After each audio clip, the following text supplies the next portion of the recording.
Shalom sahabat-sahabat yang dikasihi Tuhan Yesus Kristus. Kembali lagi di program Santapan Rohani. Pada video kali ini saya masih membahas tentang ucapan bahagia. Ini adalah ucapan bahagia yang kelima. Nah, pada ucapan bahagia yang kelima ini saya beri tema mengalami kemurahan Tuhan. Mari kita baca sama-sama dalam kitab Matius pasal 5 ayat 7. Matius pasal 5 ayat 7 berkata demikian. Berbahagialah orang yang murah hatinya, karena mereka akan beroleh kemurahan. Sekali lagi, demikianlah firman Tuhan, berbahagialah orang yang murah hatinya, karena mereka akan memperoleh kemurahan. Banyak orang yang percaya tentang ramalan bintang. Mereka percaya bahwa yang menentukan kemurahan hati seseorang itu berdasarkan zodiak. Orang yang percaya terhadap ramalan bintang mengatakan bahwa mereka yang murah hati itu adalah mereka yang memiliki zodiak Leo, Sagittarius, Libra, dan sebagainya. Atau mereka percaya bahwa mereka yang lahir pada bulan-bulan tertentu sesuai dengan ramalan bintang itu mereka yang memiliki kemurahan hati. Mereka yang percaya terhadap ramalan bintang mempercayai bahwa zodiak itu bisa memberikan gambaran tentang sifat dan ciri kepribadian seseorang, kekuatan serta kelemahan diri. Dan tidak sedikit orang yang senang pergi kepada ramalan bintang untuk melihat sifat diri dan juga orang lain. Kalau saya terlalu yakin bahwa kemurahan hati itu tidak ditentukan oleh zodiak tersebut. Tapi kemurahan hati bagi saya itu tergantung kepada pilihan. Apakah dia mau murah hati atau tidak. Dan lebih kepada pilihan hidup dan karunia Tuhan. Apa itu kemurahan hati? Dalam Kamus Besar Bahasa Indonesia, kemurahan hati itu didefinisikan sebagai suka memberi atau mudah memberi. Tidak pelit, penyayang, pengasih, suka menolong, dan baik hati. Dalam bahasa Yunani, murah hati disebut elemones, artinya iba, murah hati, sangat merasakan kasihan, dan juga mudah terharu. Dalam kitab Ibrani pasal 2 ayat 17, Kristus disebut sebagai yang elemon atau yang penuh belas kasihan dan imam besar yang setia. Belas kasihan yang Kristus bicarakan di sini adalah orang yang aktif berbuat kebajikan. Kebajikan itu tidak ada nilainya sampai itu berbentuk perbuatan yang penuh belas kasihan. Orang yang bijak tidak ada nilainya kalau tidak ada tindakan untuk berbelas kasihan. Jadi kata elemon itu mengacu kepada orang yang secara aktif belas kasih atau orang yang peduli, yang penuh belas kasihan yang melibatkan pikiran dan juga tindakan. Hal ini tercermin atas kepedulian terhadap orang-orang yang membutuhkan. Mereka yang memiliki hati yang menuntun seseorang untuk melakukan tindakan belas kasihan. Yang tujuannya adalah untuk meringankan penderitaan dan kesusahan dari objek belas kasihan itu. Terkadang itu berarti memberikan uang kepada orang yang membutuhkan. Ide dasar elemon itu adalah memberi bantuan kepada yang malang untuk meringankan yang sengsara. Nah, di sini pemikiran utama adalah bahwa kemurahan itu memberikan perhatian kepada mereka yang sedang menderita. Dari sini kita bisa membuat perbedaan penting antara kemurahan dan juga anugerah. Kalau anugerah itu diberikan kepada yang tidak layak. Kemurahan adalah kasih sayang kepada orang yang sengsara atau orang yang miskin. Kata elemon itu mengandung 3 nilai. Nilai yang pertama yaitu simpati. Adanya rasa kasihan atau simpati pada orang yang menderita.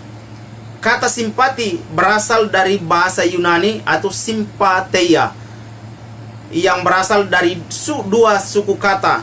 Yang pertama yaitu kata sin.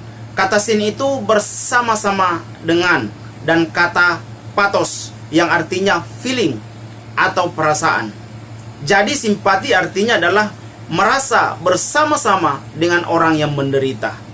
Nah, kemudian nilai yang kedua dari kata elemon itu artinya empati. Empati ini adalah suatu adanya tindakan yang menolong.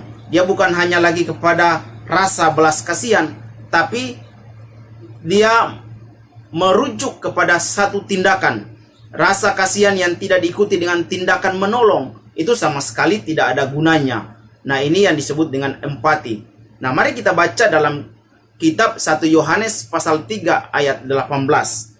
1 Yohanes pasal 3 ayat 18, di situ dikatakan, "Anak-anakku, marilah kita mengasihi, bukan dengan perkataan atau dengan lidah, tetapi dengan perbuatan dan dalam kebenaran." Nah, dari sini kita bisa melihat bahwa ini ajakan untuk supaya apa? Kita berbuat baik, melakukan tindakan berbuat baik, kemurahan hati. Itu jangan hanya dari mulut atau dari lidah, tapi harus dengan tindakan yang benar, tindakan kebenaran pada tindakan. Nah, ini yang disebut dengan empati.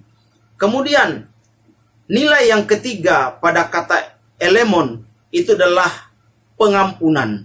Nah, orang yang murah hati itu harus menunjukkan sikap yang mengampuni terhadap orang-orang yang melakukan kesalahan. Jadi kalau ada orang yang berbuat salah kepada kita dan kemudian mereka minta maaf, biarlah kita menjadi orang yang mengampuni. Inilah yang disebut dengan kata elemon atau kata murah hati, nilai dari murah hati yang ketiga. Nah, pertanyaannya adalah, kapan waktunya yang terbaik bagi saya dan saudara untuk bermurah hati?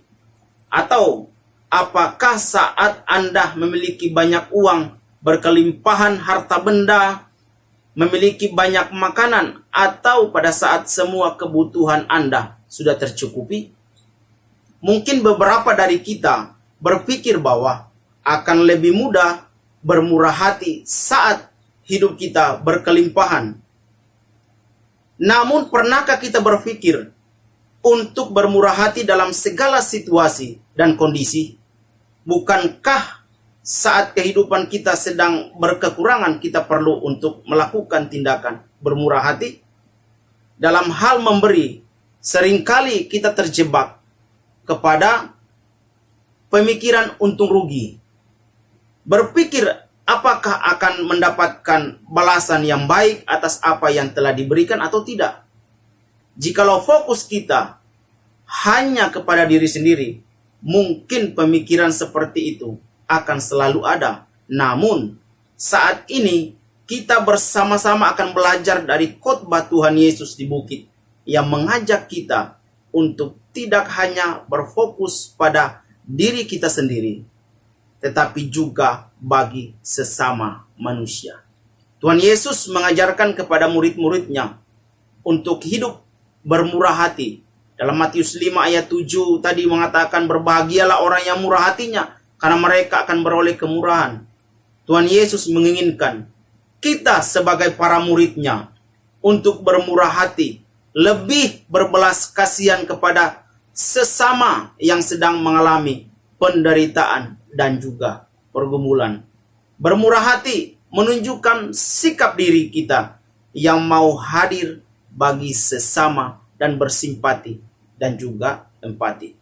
Bermurah hati dapat kita lakukan dengan memberi diri, memberi waktu, tenaga, dan yang terbaik yang bisa kita berikan. Oleh karena itu, bermurah hati tidak perlu menunggu saat hidup kita berkelimpahan, melainkan dapat kita lakukan dalam berbagai situasi dan juga kondisi apapun, asalkan kita memiliki sikap untuk memberi yang terbaik sebagai bentuk syukur kita atas kemurahan Tuhan dalam kehidupan kita. Teruslah menjadi murid-murid yang bermurah hati, karena kita telah beroleh kemurahan Tuhan yang tidak pernah berhenti dalam setiap kehidupan kita yang percaya. Teruslah menjadi murid-murid Kristus yang bermurah hati, karena hidup kita akan berkelimpahan kebahagiaan dalam Tuhan. Tuhan Yesus memberkati.